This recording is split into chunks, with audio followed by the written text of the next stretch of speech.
It's 6th of November 25. It's Tuesday, and just came across this recently. Well, today actually. That Nigel Farage, he made a speech on Monday. Was it yes?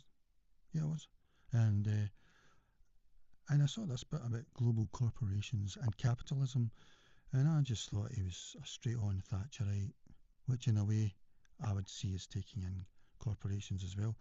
But he actually said uh, his central point on global corporations and capitalism was that the UK is currently not operating under true capitalism, but an age of global corporatism. So I really admire him for saying this because it wasn't the way I interpreted him, because he's always going on about you need to put corporation tax right down, etc. Key points from the speech: global corporatism, oh, needs to say that again, corporatism and capitalism.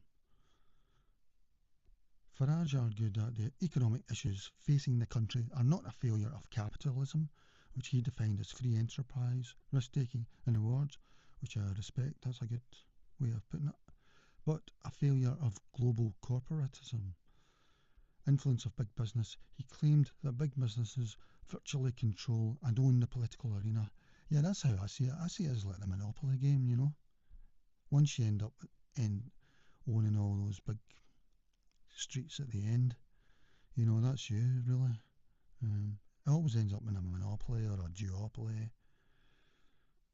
So he claimed that big businesses virtually control and own the political arena, noting that governments primarily listen to large companies which have the resource to lobby effectively in Westminster. Betrayal of small businesses. The core message was a pitch to small and medium-sized business owners, stating that they are not respected and do not get a look in with the current political parties, Labour or Conservative. Pledged to deregulate. Farage vowed that Reform UK would be the most pro-business, pro-entrepreneurship government and would cut red tape and regulation that he says currently punishes small businesses. He contrasted the risk taken by entrepreneurs with the power wielded by global corporations, arguing that the former represents true capitalism while the latter represents a detrimental system of political control. Yeah, that really surprised me, you know, because I just thought it was old school Thatcherite, and I wouldn't be surprised even if Zach Polansky likes what he's saying here, you know, because he likes when Richard Tice is saying about commercial banks getting a big interest on quantitative easing or something like that. It's something that only we do in Britain and they don't do in other countries. Like the government gives them money and gives them interest or something like that. Zach Polansky totally agrees with Richard Tice on this. And Richard Tice, I think, was saying we could maybe save $8 billion a year if they stopped doing that. Yeah, here's what he said, something like this. Richard Tice, in his capacity as Deputy Leader of Reform UK, has articulated a significant policy that indirectly relates to commercial bank borrowing, though it is primarily aimed at the Bank of England's relationship with commercial banks. Reform UK's core policy on banks. The central policy he has promoted is for the Bank of England, so that's the government really, to stop paying interest to commercial banks on the reserves created through the quantitative easing programme. The argument Tice has written, he's written to the Bank of England Governor Andrew Bailey, arguing that the practice is unnecessarily wasting tens of billions of pounds of taxpayers' money and is enriching city institutions.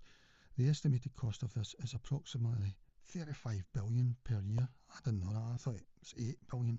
I mean, that's, I don't know, it wouldn't surprise me that's half the defence we spend in defence budget, you know.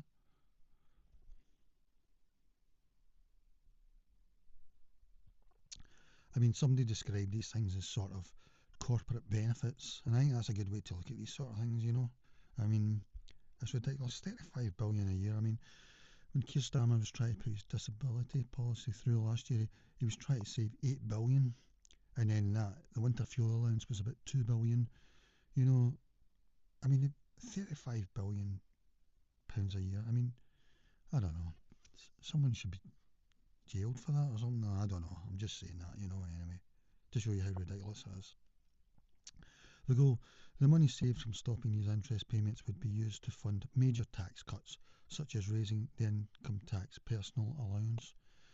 Indirect effect on commercial bank borrowing, where the policy is about interest rates on bank reserves, not direct commercial lending policy.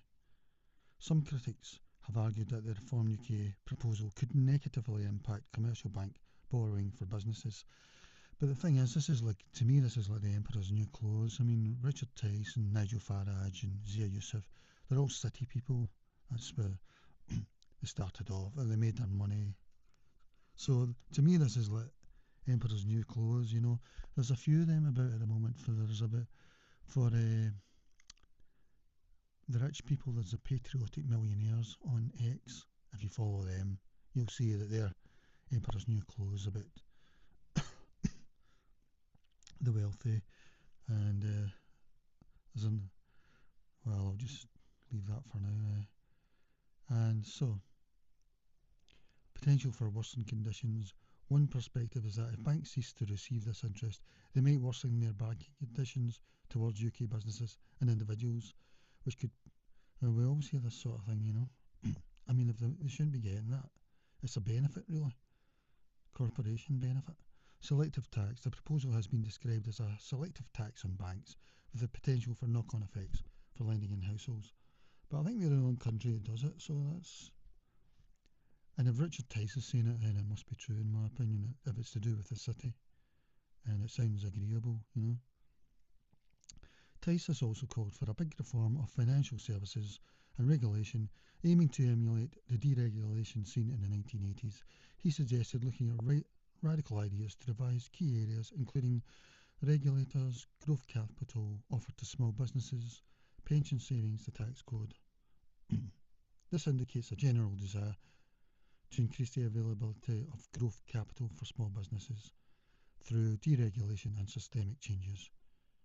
But the specific detailed policy for regulating commercial bank lending rates or quotas has not been explicitly stated in the provided context.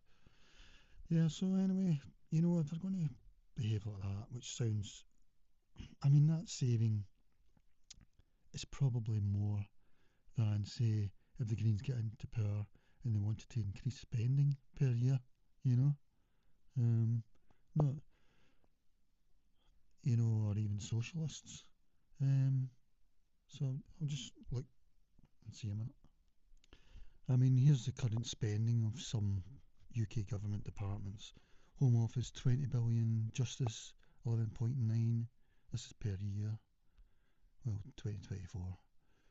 Foreign Commonwealth 11.11 billion, Housing, Communities and Local Government 9 billion, Ministry of Housing 9 billion, Department for Works and Pensions, well that's not actually the actual benefits and stuff, 9 billion. That must be actually the running or something. I don't know, they're talking about the running of the department, I think. So it doesn't really make, I don't know. But anyway, that's just to give you an idea. I mean, it's almost as if it could pay for all of these, you know. Well, the first two anyway, two and a half, to give you an idea. Anyway, I'm very happy to hear that, and it's sort of changed my thing. I mean, I'm voting Reform anyway on a Overton window single issue, which they're not good enough on, but it's the only one you can really vote as a protest vote to let the parties know how you feel about something, you know. I mean, probably if it wasn't for that, I would probably vote Greens, but I don't believe in party hampers and parties. I believe in the Swiss electoral system, like you get quarterly referendums, you vote on issues, you know. An easy way they could do it just at the moment is like, say if Rachel Reeves is about to do her government budget, and she could ask all the constituencies to vote on it. I don't agree with first past the post as the worst system, but that would be better than the current system we've got, where basically Labour, who get 34% of the 59% who voted. It was one of the lowest victories and one of the lowest turnouts. And they get 2/3 of the seats, and those 2/3 MPs will vote for this budget thing. Whereas if we were allowed to vote per constituency, although it's still first past the post, it would be closer to what the people are feeling than what we've got really in it. So I mean, we've got a loveless landslide, as they're calling it. Yeah. So, but I'm very surprised at Nigel Farage. I didn't realise this. Last week I called him a Thatcherite. Not that I'm totally against Mrs. Thatcher. I'm sure she would probably agree with his attitude now. So, but at the time anyway, because some things like making water and the railways privatised was just a stupid thing, because you've got a fixed thing. You can't really do anything, and people are taking profit out of it, and it's usually foreign owners, so that's profits going out of the country, maybe, that sort of thing. But yeah, I like what he's saying here. I like this term global corporatism versus capitalism. Yeah, I like the way he's described capitalism. He defined as free enterprise, risk-taking and reward. Because to me the problem with capitalism is at the end, as I said, it becomes either a monopoly, a duopoly, and then they people just keep buying up any newcomers, so they're always at the top, So really, these systems only seem to work at the start. I suppose they're a bit like Ponzi schemes in a way, They only seem to start at the start and halfway through. Then when you get into the end game, which I feel that we've got to at the moment with capitalism,